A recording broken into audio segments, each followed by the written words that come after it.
What's up, guys? Welcome to your 6th Android tutorial for the new Boston.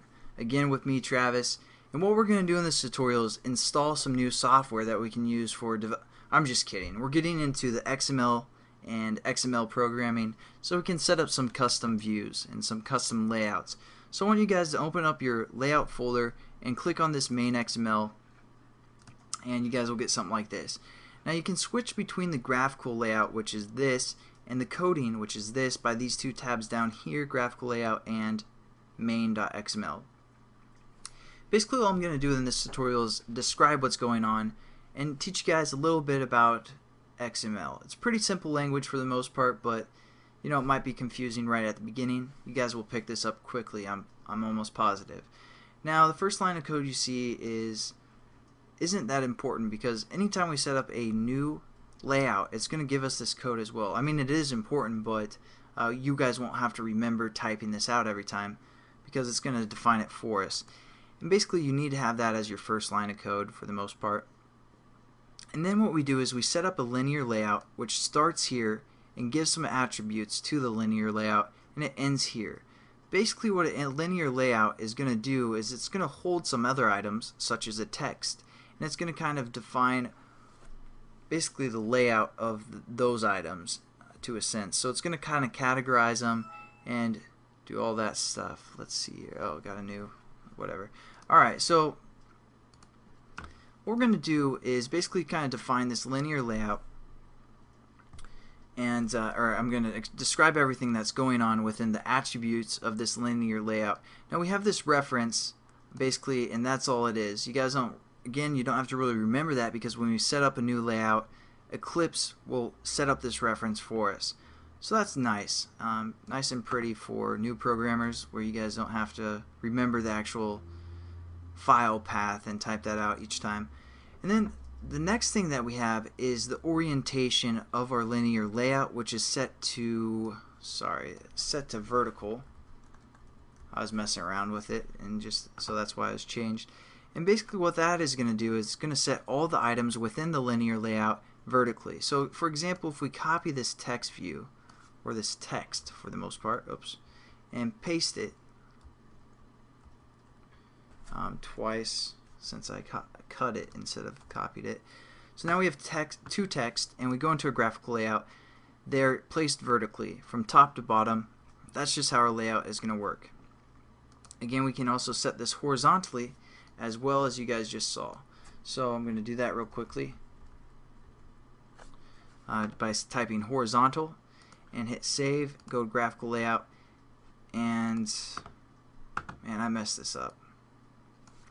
Alright, but you guys should have fill parent. Again, I was playing around with this as well, but just kind of wanted to show you guys what is going on, so that's why I'm doing it this way. Save that, and then we go into a graphical layout, and you're like, where's that other text view? And basically what's happening is being pushed off the screen right here. And I'll explain why that's happening in a second. As you guys just saw, I kind of changed the code, but that's how you guys should have yours set up, because you wouldn't have that changed code. So basically now we're also adding two more attributes to this layout. Basically we're setting the parameters of how big this layout is. And what the parameters are, well, the width is going to fill the parent, so it's going to take everything that's available for the width, so the whole screen's width for the most part. And same with the height, it's going to take all the height that is available to it, and it's going to set that as its basically that's its attributes, or its parameters for the most part. So there you go, you have your linear layout set up, taking the whole screen and set to a horizontal orientation.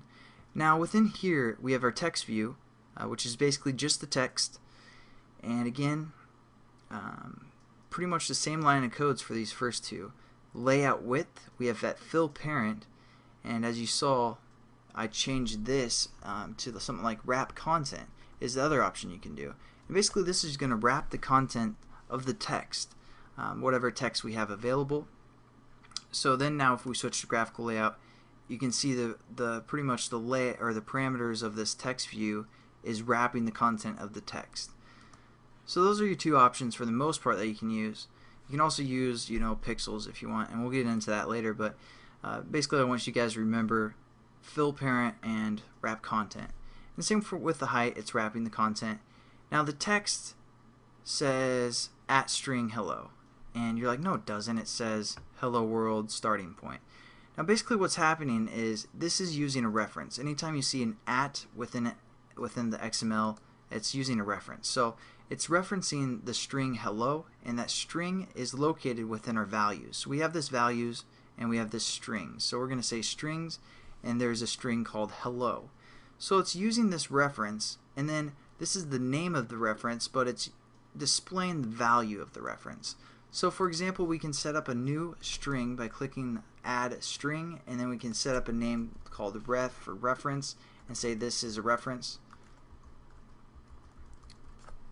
and save it, and then go back into our XML, and we can also just do something like @string ref, and then we go over into our graphical layout. It says this is a reference, just that new string we set up. The alternative is you can also just type. So you can just type whatever you want without using the @ symbol, as long as it's within quotations, and there you go. You can just display your type. Now the good thing about the references or for strings is basically if you're working for a boss that keeps changing his mind on the title of whatever the application or whatever, if you guys have a title within your app, keeps changing the name, instead of looking through all this code for where you typed the title, you can just refer or set up a title, a reference, and then just go into your string under the values and look for that title and change the value there. So that's kind of the benefit, but hopefully you guys understand a little bit about the layout. Oh, one other thing. There's two ways to kind of close your statements. You can see them both here. Basically, we're setting up our linear layout here, and it's closing down here. Now, basically, anytime you see a /, that's when it's closing. So, example, you can use I just kind of set up two different text views and their closing statements. So we have our text view, and we set up some attributes, and then we use the less than sign, and then we use a greater than sign / text view, and then less than sign to close it. Or if you don't want to type this out every time, you can just do / less than sign for your text. So there you guys go. Quick overview for XML. I'll catch you guys in the next tutorial. Thanks for watching.